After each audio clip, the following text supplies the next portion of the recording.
actually welcome our amazing panel members and start with 20 years of airline experience from Fly Dubai, Virgin Australia, I forgot one, Air Lingus, and now Air Asia. Paul Perol, Chief Revenue and Network Officer at Air Asia. Please join us. Have a seat. Entrepreneurial spirit, a real marketeer, completely by heart, from the bottom up, digital native and digital, passionate about digital, and also telecom experience. 5.5 years now with Prague Airport and kind of revolutionizing the digital experience with Prague Airport. Welcome, Nicole Seifertova, please.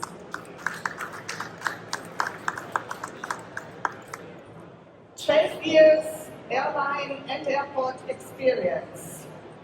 EasyJet, Etihad, Emirates, all big names, North Atlantic Airways and Heathrow Airport. I also like this 6 months paternity leave in between. And now recently joined Airport Dimensions in August this year as Business Development Director for EMEA and APAC. Nick Redpath, please join us.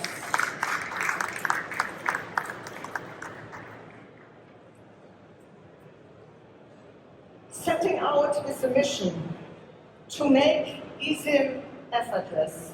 And we will hear about what this means during the panel. Also a lot of telecom experience and entrepreneurial experience and spirit. Looking forward to meet the co-founder and CRO at eSIM Go, Mitch Fortin, please.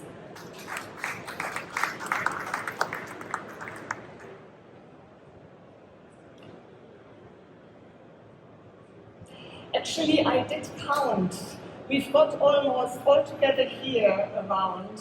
We've got about, I think, 15 years of telecom experience, and even much more in terms of retail experience, and 60 years of airline and airport experience together here on this stage today. So that's really great, and it means we will have some exciting discussions. Paul, can I start with you? Air Asia is known to always do things a bit differently and try and innovate. Can you give us a take on what this means if you just look back a bit at the last 2 years in terms of the priorities in digital commerce and retailing? Sure. So, Ursula, thanks for having me. Great to see you again. I can assure you, myself and Nick did not coordinate our dress today. Wasn't planned. So yeah, sure. Look, we were busy during COVID. I think the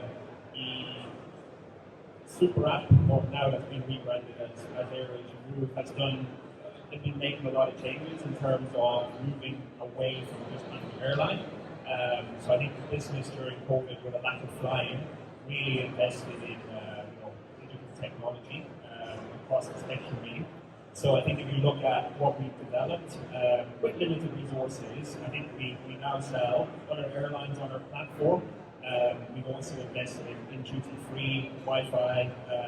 So it's really moving away from just the aviation airline core ancillary items and trying to leverage the ecosystem between the airline and the super app to drive higher ancillary opportunity. When you think about it, you can purchase your Wi-Fi today, but while you're on the flight, you can order an AirAsia ride in the air, and that is waiting for you while you're arriving at the airport. So you can see the synergies and the benefits that the ecosystem will deliver to the overall business. And I know your background is in revenue management, ancillary revenue. How do you revenue manage all of these products? How do you look at it from that perspective? Look, we're really focused on the core ancillary. So that would be bags, seats, associated fees, mainly. But we do speak to our colleagues in the super app in terms of how we can leverage the customer traffic, our rich data to drive non-core ancillary for the overall capital A group. Okay. The core revenue management from the airline sits with myself. Oh, okay, great. And we'll go a little bit deeper into that a little bit later. Thank you, Paul. Nicole, Prague Airport is actually quite a good example when looking at how you seem to have really deep know-how of what are customers really looking for, what are their main problems throughout their journey. So in a very simple and clear way, both on your website as well in your mobile app, you actually guide them through this journey. They easily find answers to their questions. What are the main priorities in terms of digital commerce and retailing for Prague Airport? Thank you so much for this opportunity. Is it working? Is it working? Yeah. Okay. Thank you so much once again for the opportunity. Thank you from Prague Airport, and for us, like in the digital, we have this strategic partnerships with Lagardère and the operator. And for us, we have now 5 years strategic plan from our board that is approved. We are state-owned airport, so it's in our concept.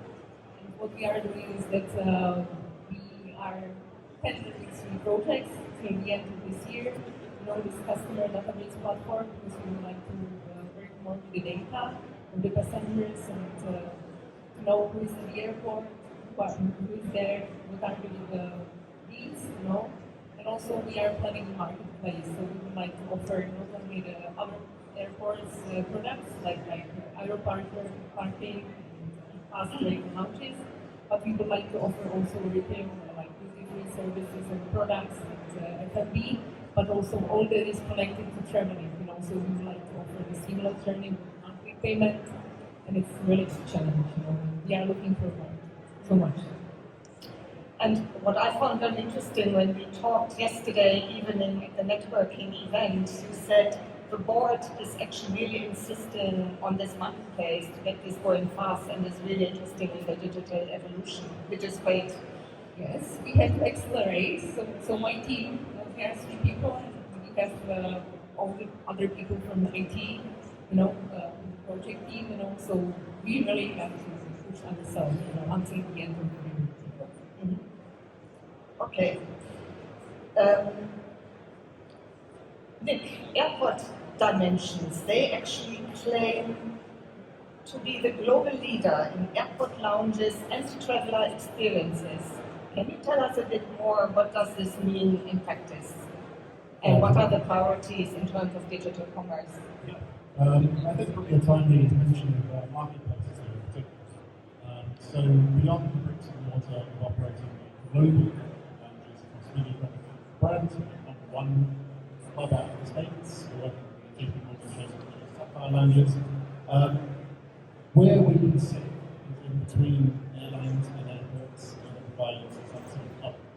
And where we're taking a route is the ability to build those marketplaces for airports.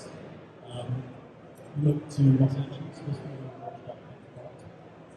the idea here is that you can have a large range of lounges, you can have access to a priority pass, but sitting on top of that is about deepening revenue, deepening customer understanding, and then sharing that back to our partners as well. So acting as an enabler on top allows us to touch lots of different places in that journey, and that's really where I find sort of that potential leadership.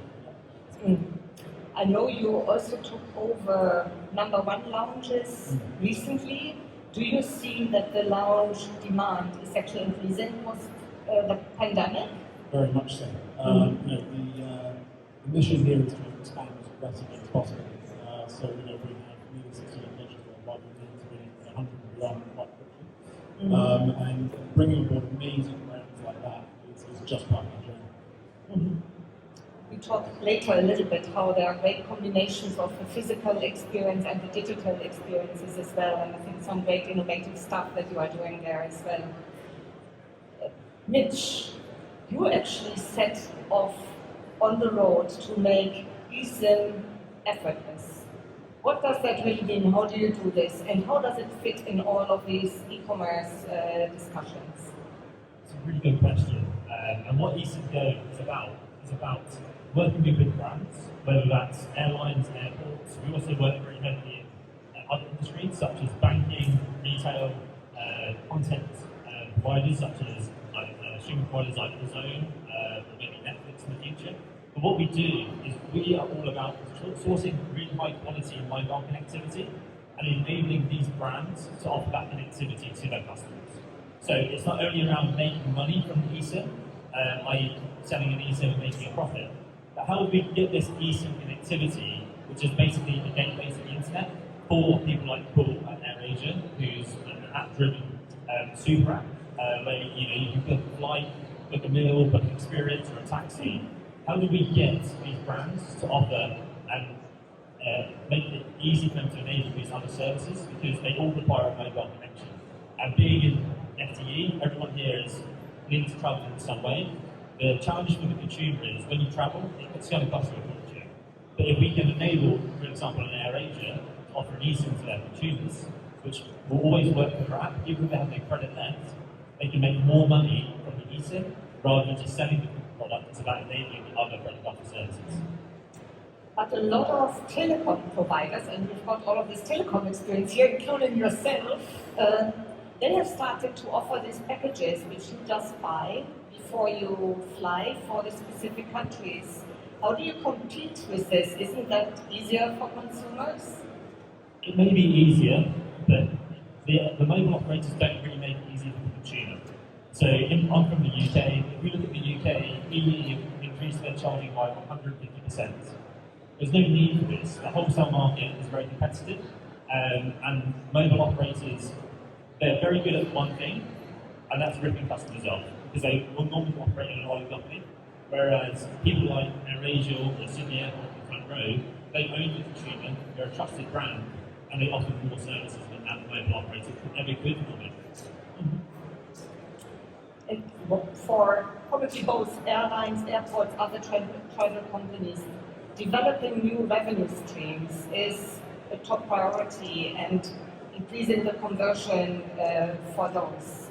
Can you give some use cases and example regarding your eSIM experience? Why should this be a priority versus other new revenue streams? The thing with eSIM is it's sort of a gateway to unlocking other channels and other products and services. So we have Manu on the front row here, and he was one of our first affiliate customers at eSIM Go. But eSIM Go make it design a website, deliver it on behalf of the airline or airport, and then effectively they own the customer, they then get that data. And the whole reason why Sydney Airport wanted to sell eSIMs is not to make money from an eSIM. Originally it was to sell more people connect duty free. So by obtaining that customer data, they know when they're travelling and when they're coming home, so they can then start to upsell other services. Now that might go into transfers, or it might go into experiences or whatever. But effectively, that data can then be used to personalise that retail journey for the consumer. Okay. Nick, you've got a lot of ancillary revenue experience just from your EasyJet times alone. If you look at it now, what would you say about opportunities for new revenue generation, and what does that look like from the Airport Dimensions perspective? Might be a contentious comment, but it's probably the airlines, especially low-cost airlines, probably going to benefit from the definition of ancillary as we go, but actually it's turned on its head. And where we look at it, it's not about the sort of the unbundling of the product, but actually there is value in it. If you look at probably the last few years, these physical experiences have been different. Everywhere you go into a restaurant, you can run out, you can do everything else. The pathway there to one, getting to know your customer and having a conversation with them, learning about them, and being able to share that out, also then nudging them along the journey into new experiences. For us, food and beverage in particular, but also just food, acting as the link to those, the physical and digital, is a huge opportunity. It's also one that doesn't just benefit us. It's not about having something here that is not no problem. it's not diluting it, it is being complementary mixed experience. It is increasing the overall size of the wallet as opposed to just share of wallet, which in my experience in both airlines and airports, are something that's attracted by where we have meetings saying, right, how do we steer this from the airport and the airline saying the same thing? Actually, it doesn't need to be that way. There are lots of ways you can build your market to support everybody getting more and growing. Mhm.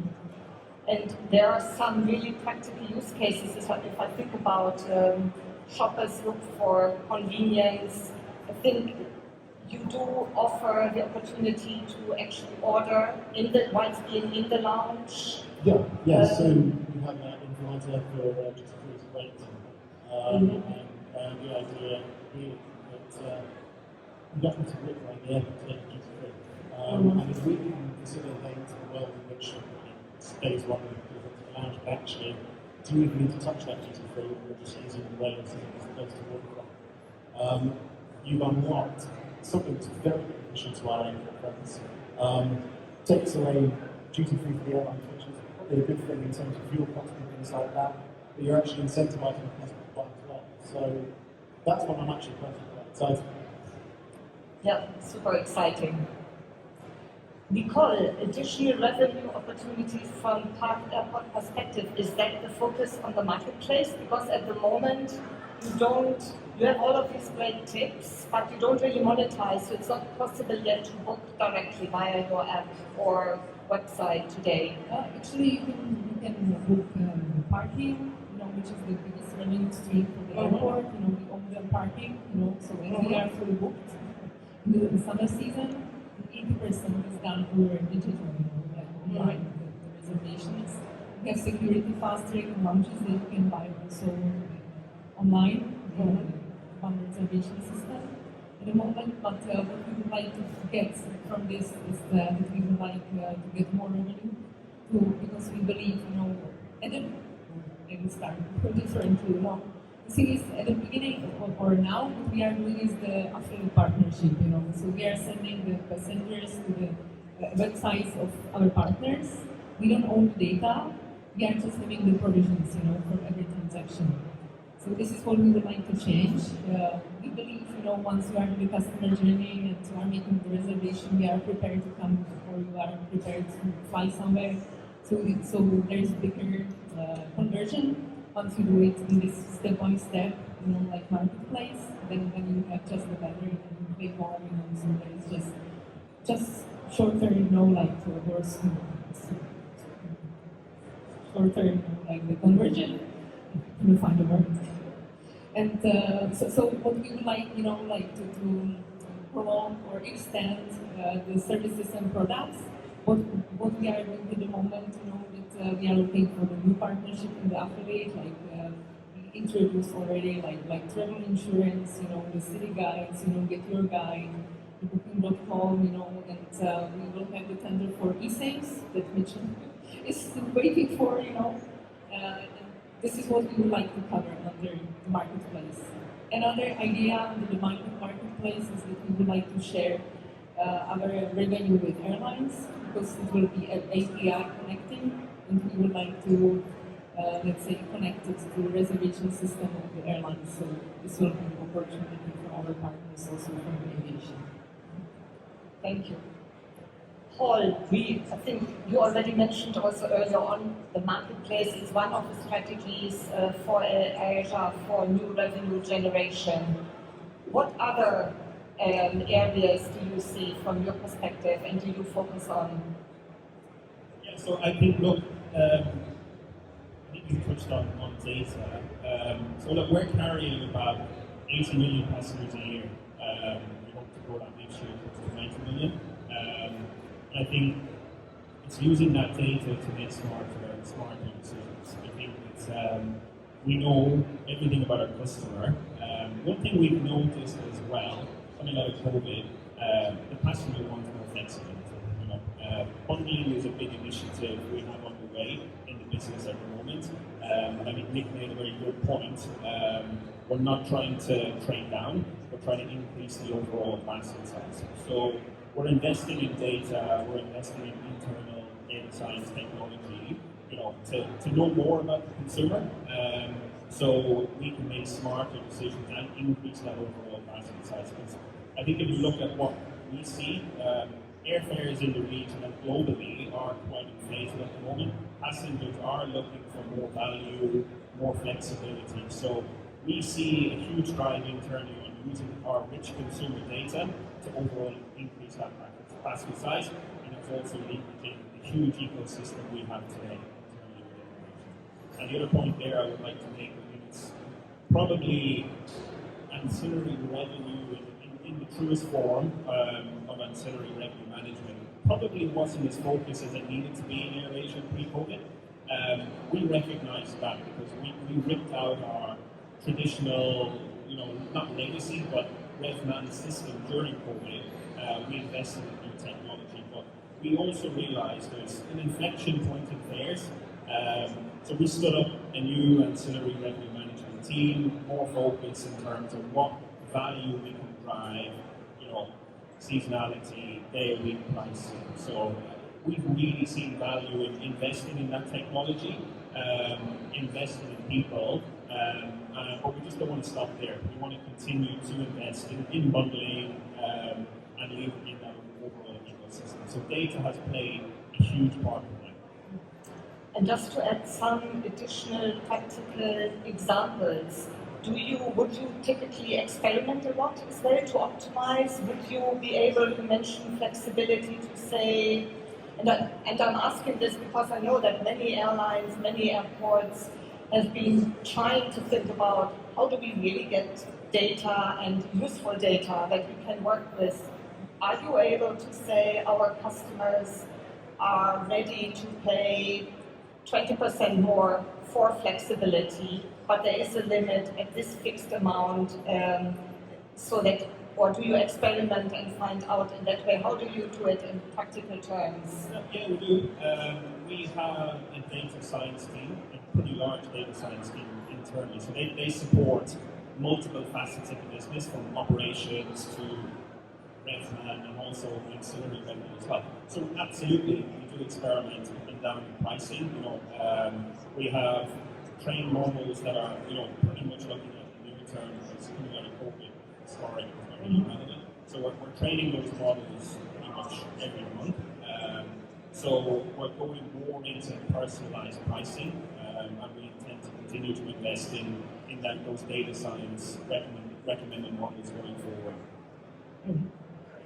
Right. But it's not just about upselling. We do see a certain proportion of that model where we have to deeply discount as well. So, but again, it's about getting the outcome that drives the overall asset size. I think what is probably also a key to success is also from the revenue management side, you also look at the ancillary revenues holistically, which I think many airlines are not yet doing, still very much separate. Is that fair to say?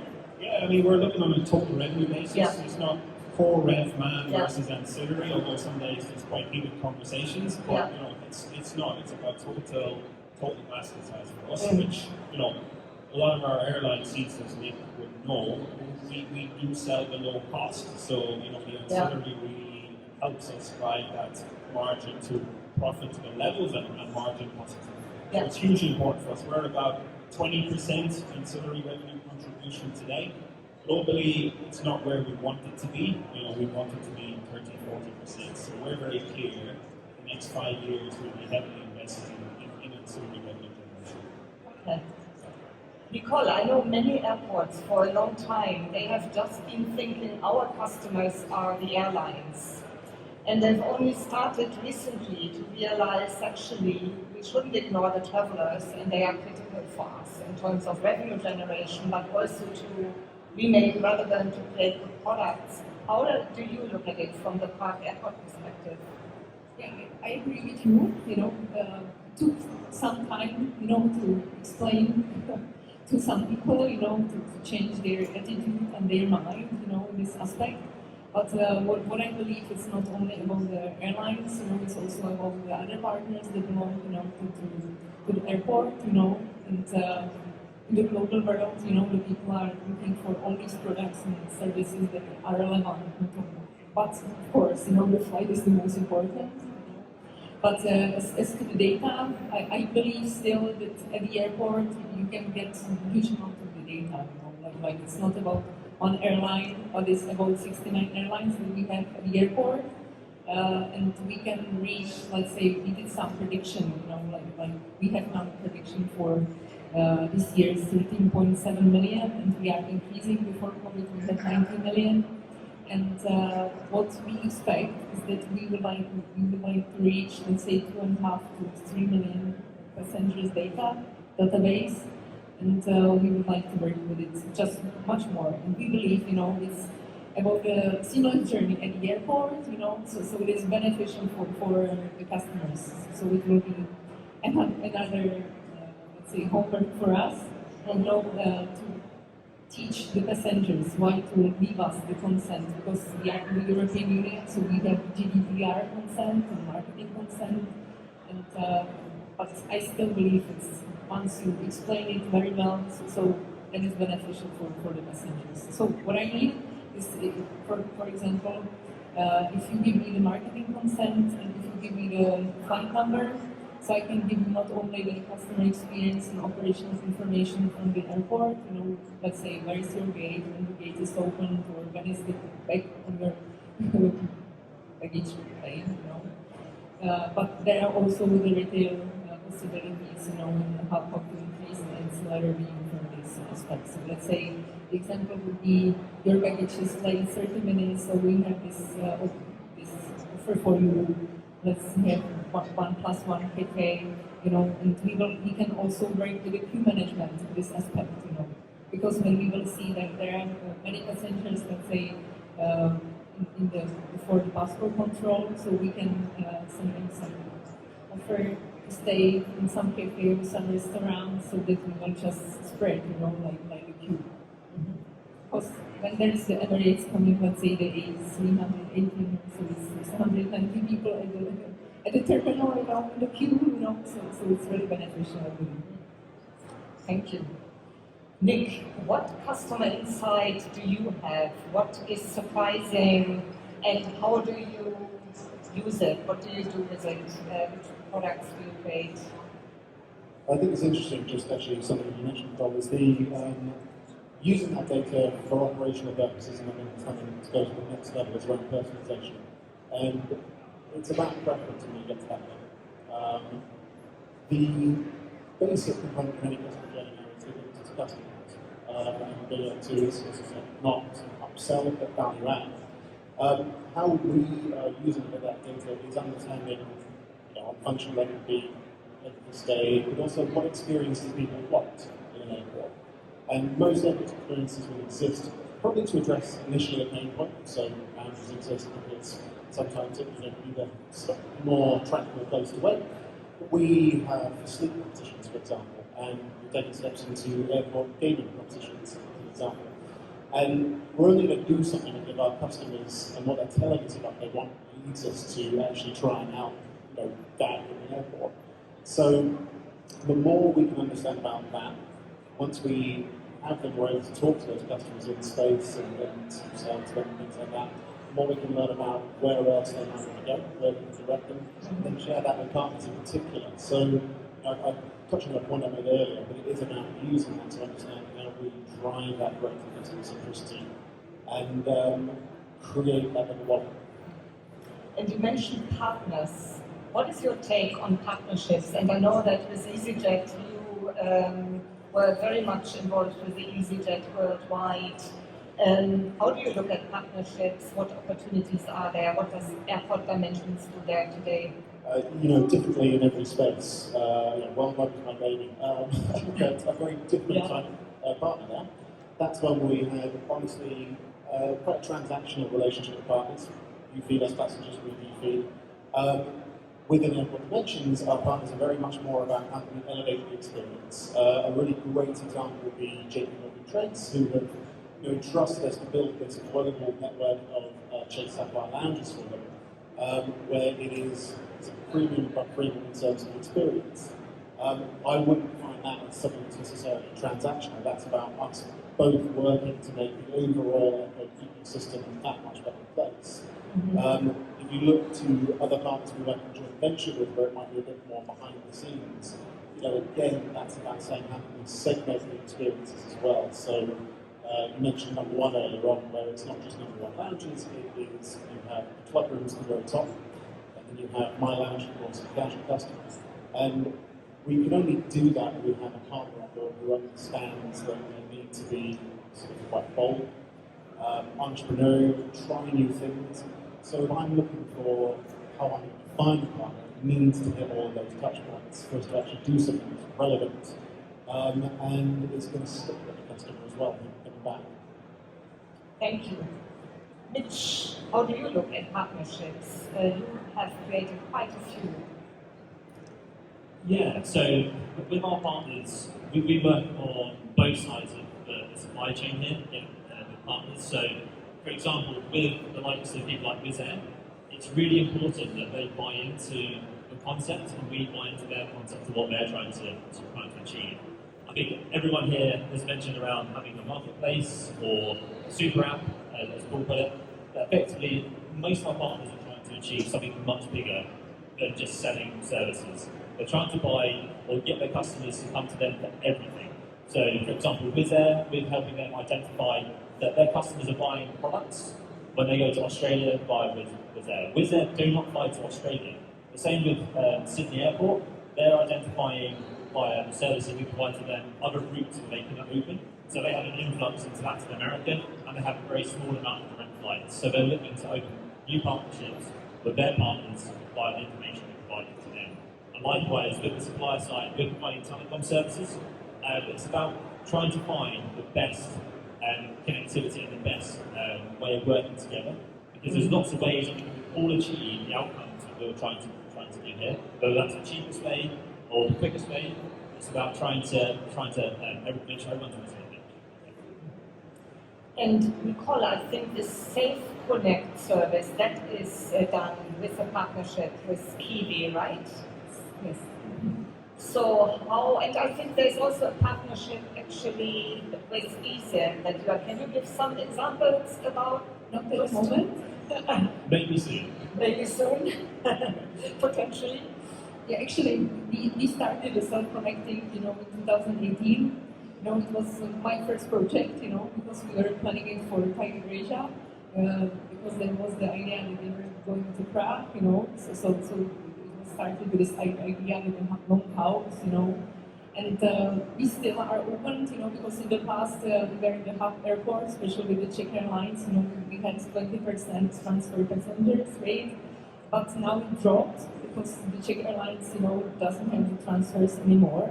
However, we are expanding, the partnership not only with Kiwi but also with the others, that are in the market. They are airsiders at the moment, so it's something that we are expecting.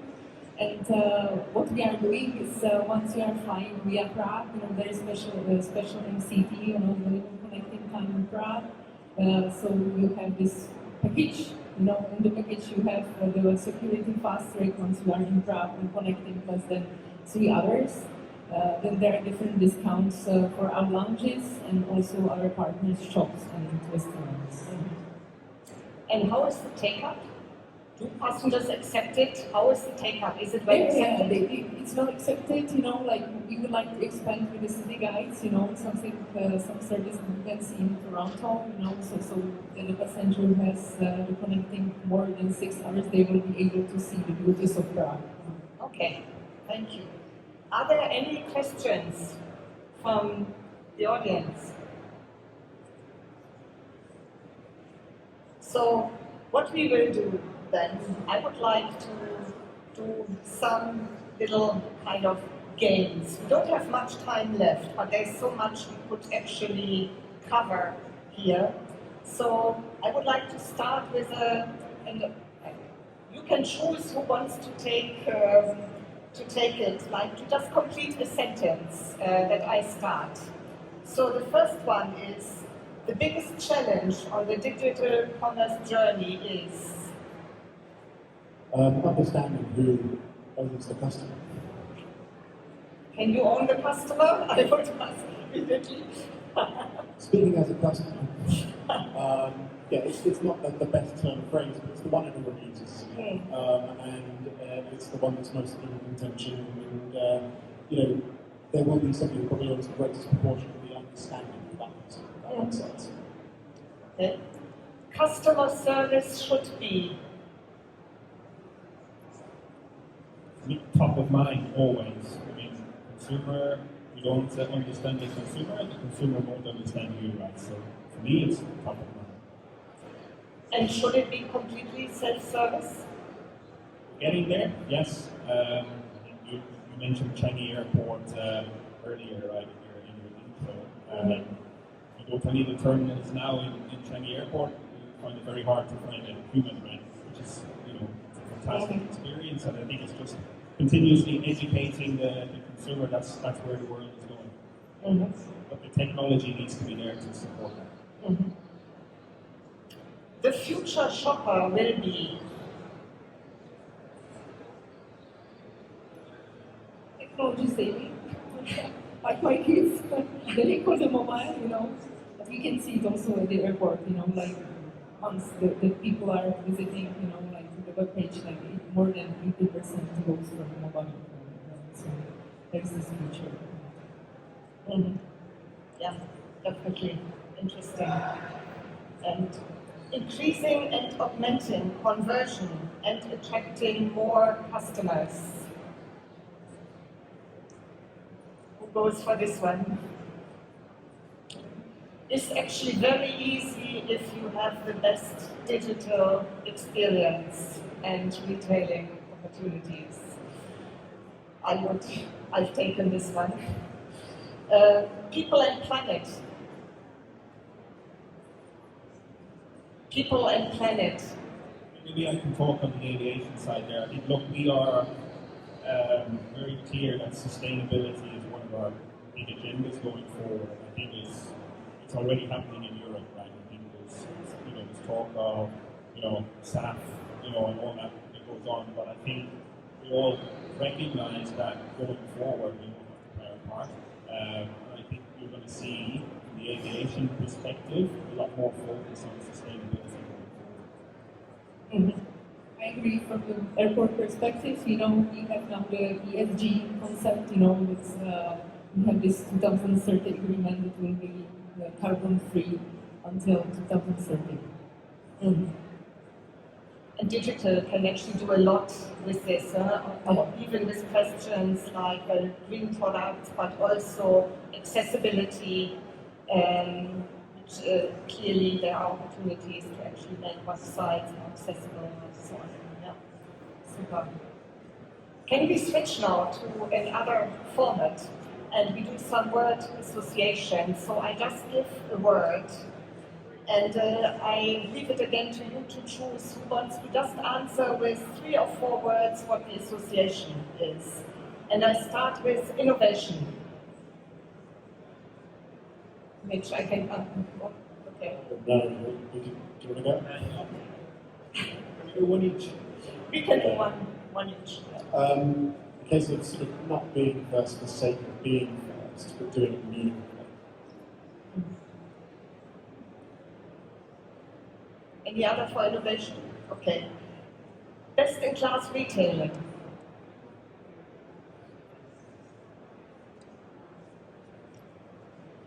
AirAsia? I have to say that, Ursula, sorry. Of course. Google Maps. Okay, I'm going to take this one because we just met the airport with the Google Maps and we are about to launch it in Q1. Yeah, very proud of it. So, will this be for indoor as well? Yes. Okay, super. So the next step is then the virtual airport experience? I hope so, because I was at this project at the beginning, so this augmented reality that you can see on some other airports is just my dream. Super exciting, yeah. Metaverse. Now we're talking.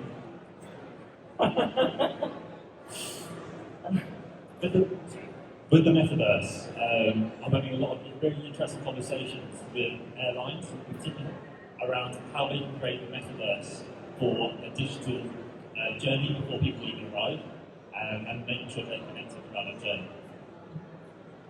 Changi Airport. World's best.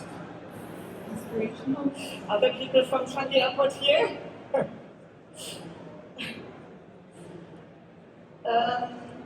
Amazon. Take my money, please. With that visit, they just make it so easy for the customer journey to check out. And everything that we're trying to do, not only at Eastern Go with our partners, is to make sure that it's very, very easy for customers to spend. And everything we're talking about here is, it's a mixture between physical and digital, but most of the transactions are digital, and making it super simple. I'll just weigh on that one. It's that great template for, you don't need to build something necessarily proprietary or app-based to have the marketplace that you plug everyone into very easily, and it's agnostic of location as well. And actually 52% of consumers could imagine to even buy energy, all kinds of other products and services with Amazon, which they don't even offer yet. But they stopped their Amazon data for travel. You should see what my wife buys every day. The boxes go to the ceiling, so. Let's don't go there. Let's go to the next one. Future travel experience is great. Lots of ideas. Lots of ideas. Anything? Professionals. Fantastic. I suggest to just finish with each of you giving a short, like in one sentence, what is your advice for everyone around here today to take away with them? Okay, so I will start, I would say never give up, because my projects are challenging, and I have something on my board for my team, and there is written, if somebody tells you that something is not possible, do it twice and take a picture. Be bold. The opportunities for growth are not always obvious. Even this week we've had conversations where it has uncovered things that we didn't previously think were as dynamic or as going to be as sort of big as they will be in a few years as they seem to be now. So keeping that open mind and going quite aggressively after opportunity, you're not going to lose. Work with trusted partners who can take away a lot of the burden around the digital innovation, which is going to be needed. Yeah, I think for me it's about sharing knowledge and experience across industries. I think us on stage here we're from very, very different backgrounds, but I think if we can collaborate, the world will be a better place going forward, and this innovation will continue to excel. So I would say communicate and meet people. I would maybe just add to this, look at it as a journey and not as used to be in the past. This is just now one big project and we will be there, that's it, and then we stop. It is a journey and continuously move. And a big thank you to all of you for joining here today and for the great discussion and for the great audience. Thank you very much.